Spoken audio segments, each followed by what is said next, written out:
nós vamos dar sequência aí ao estudo. Nós fizemos aí a introdução, o estudo de segunda, o estudo de terça. Agora nós vamos fazer o de quarta e o de quinta, e vamos ver que nesse vídeo a gente encerra aí toda a lição, terça, quarta e quinta. Nós vamos agora estudar Romanos, capítulo 9, versos 17 a 24. Romanos 17 a 24. Porque a Escritura diz a Faraó: por isso mesmo te levantei para mostrar em ti o meu poder, e para que o meu nome seja anunciado por toda a terra. Logo tem ele misericórdia de quem quer, e também endurece o que lhe apraz. Tu, porém, me dirás do que se queixa ele ainda? Pois quem jamais existiu a sua vontade? Quem és tu, ó homem, para discutir com Deus? Porventura pode o objeto perguntar a quem fez: por que me fizeste assim? Ou não tem o oleiro direito sobre a massa, para do mesmo barro fazer um vaso para a honra e outro para a desonra?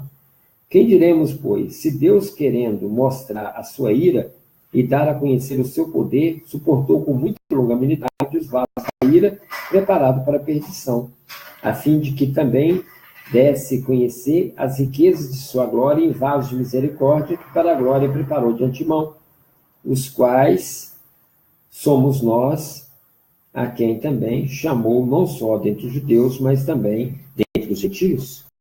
Bom, considerando o que temos lido aí até agora, né, como nós devemos entender o argumento de Paulo nesse texto que eu acabei de ler? Aqui Paulo ele fala de vasos bons, né, e maus. E fala também a questão do faraó.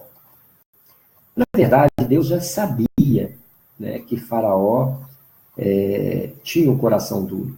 Deus sabia que quanto mais falasse de Deus para Faraó, mais Faraó iria rejeitar. Então Deus ele permitiu que Faraó endurecesse cada vez mais o coração, e é isso, Deus elege os salvos e elege os perdidos. Da certa forma, os ímpios, Deus preserva para mostrar a sua ira sobre o pecado. E os salvos são preservados, eleitos por Deus, para mostrar a sua misericórdia. Todas as duas classes, tanto dos salvos como dos perdidos, são pecadores, e Deus não tem dever nenhum com esse povo, nenhum dos dois. Mas em sua misericórdia, ele salva aqueles que aceitam o sacrifício do seu filho. Então, o Faraó, segundo o que nós lemos aqui, nesse texto paulino, foi levantado pela soberania de Deus para que, através de sua impiedade, fosse manifestado a sua glória, o seu poder. Né? Então, o coração endurecido do rei do Egito fazia com que o nome desse Deus misericordioso fosse conhecido em toda a terra. Então, o coração dele era endurecido por Deus, porque quanto mais Deus se manifestava, mais seu coração endurecia. Eu gosto de usar uma comparação bastante interessante, que as pessoas vão entender melhor sobre esse coração duro do faraó. O sol, gente, o sol. Se o sol ele incide sobre a manteiga, ele derrete a manteiga. Esse mesmo sol, se ele incide sobre o barro, ele vai endurecer o barro. Não é isso? Então, o mesmo sol que endurece é o mesmo sol que derrete. Então, o faraó era semelhante ao barro, dentro dessa comparação. Quanto mais Deus fazia suas obras, mais seu coração endurecia. Quer dizer, os raios solares, quanto mais vai no barro, mais endurece. Então, quanto mais Deus se manifestava, mais o coração do faraó endurecia. Por isso que a gente fala que Deus endureceu o coração do faraó. Né? Então, Deus sabia que faraó nunca ia se converter.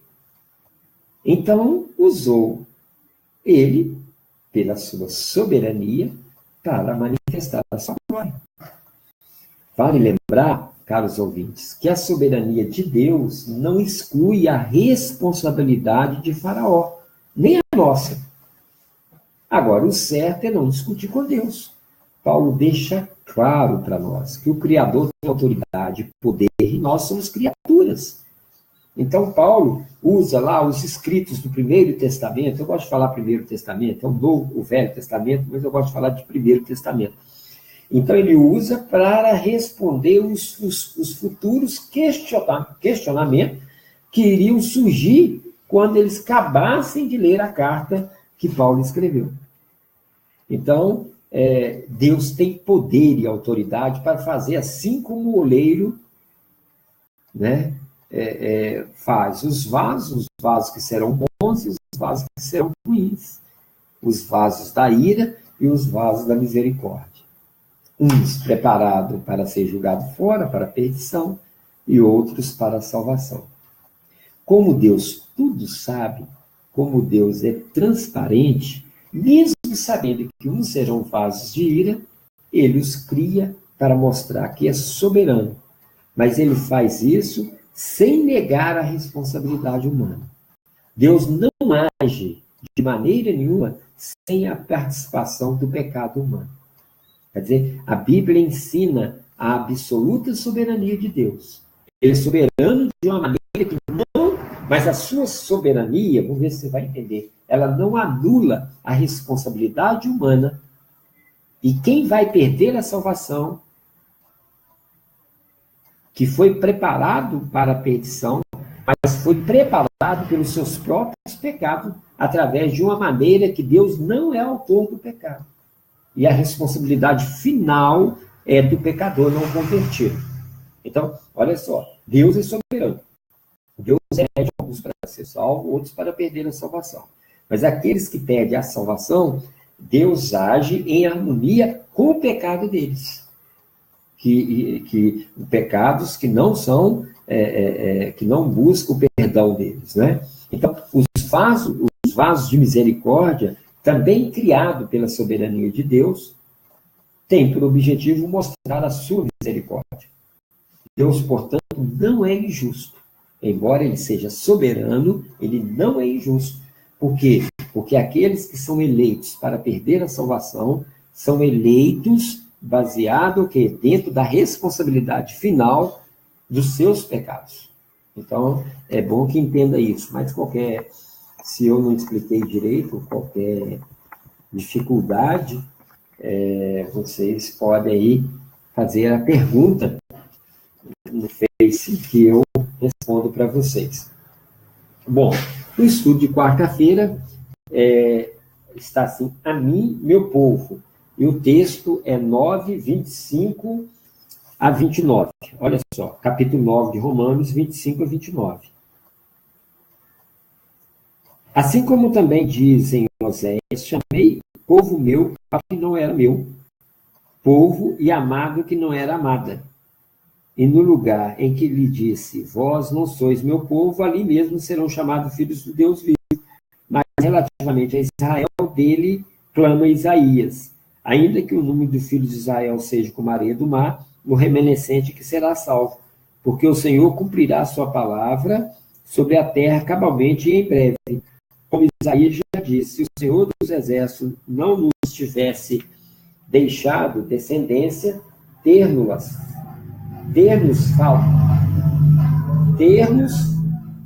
fomos tornados como Sodoma e semelhante a Gomorra.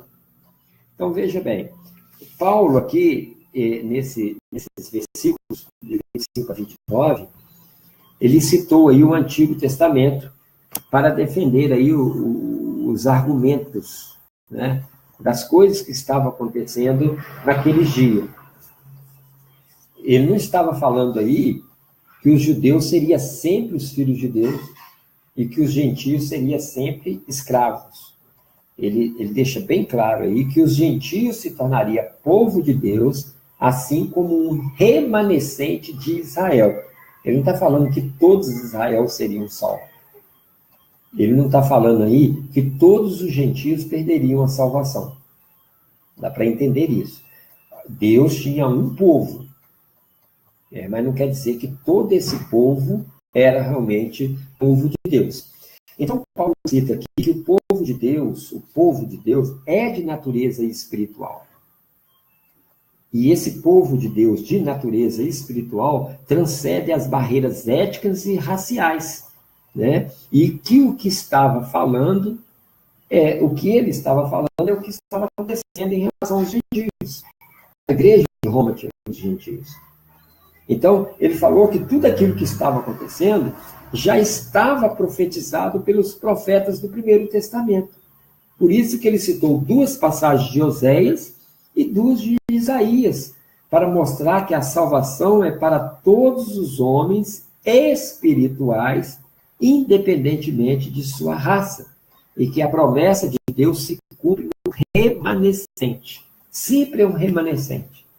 Desta forma, Paulo deixa claro que a promessa de Deus não falhou, mas cumpriu no Israel espiritual. Se cumpre no remanescente.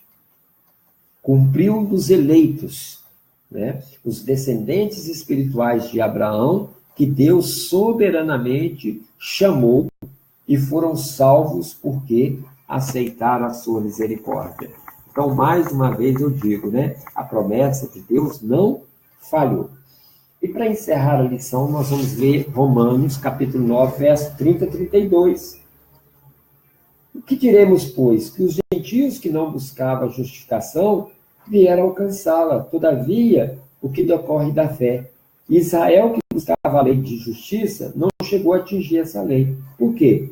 Porque não decorreu da fé, e sim como que das obras. Tropeçaram na pedra de tropeço.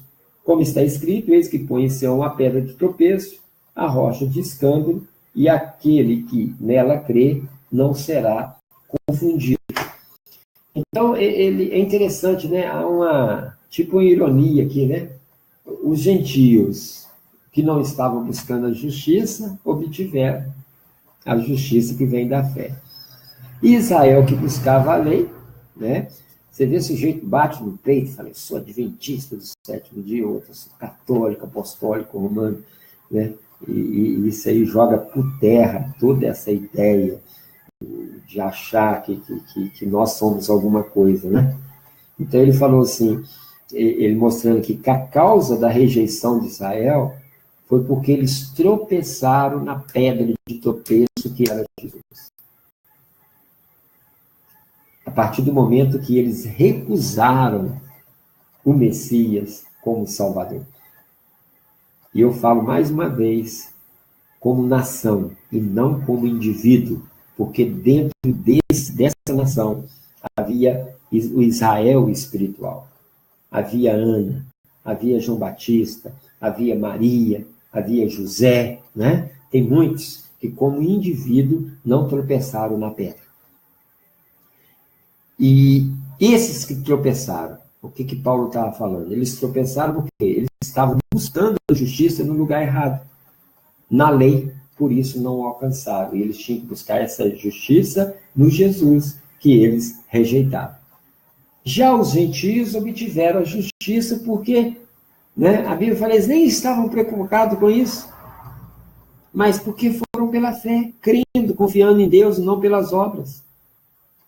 Os gentios nem estavam esforçando para serem salvos, mas quando o evangelho chegou a eles, aceitaram pela fé.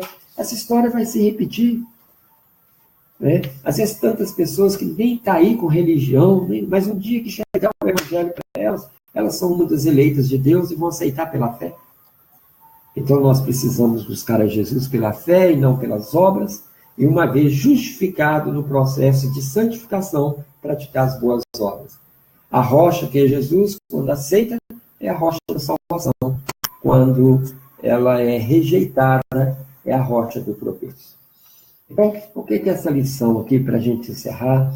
Ela, de certa forma, ela nos estimula, nos incentiva a cumprir o ID de pregar o Evangelho. Por que ela nos incentiva? Porque a promessa de Deus não falha. Deus tem um remanescente neste mundo. Existem homens e mulheres espalhados que são eleitos e foram chamados, assim como Paulo, para alcançá-los. Só que hoje não é o Paulo que vai fazer esse trabalho, o Paulo está descansando, né? Então esse é o nosso trabalho hoje. Tem os eleitos de Deus, tem pessoas, homens e mulheres, que talvez nem está preocupado com as coisas de Deus, mas quando chegar o evangelho da salvação para elas, elas vão aceitar pela fé. Assim como os gentios, na época de Paulo, estavam aceitando pela fé. Vale ressaltar, né, que nós temos que pregar e orar por todos, porque nós não sabemos quem são os vasos da ira e também nós não sabemos quem são os vasos de misericórdia. Que Deus seja louvado. Qualquer dúvida com relação aos estudos, vocês podem aí me perguntar.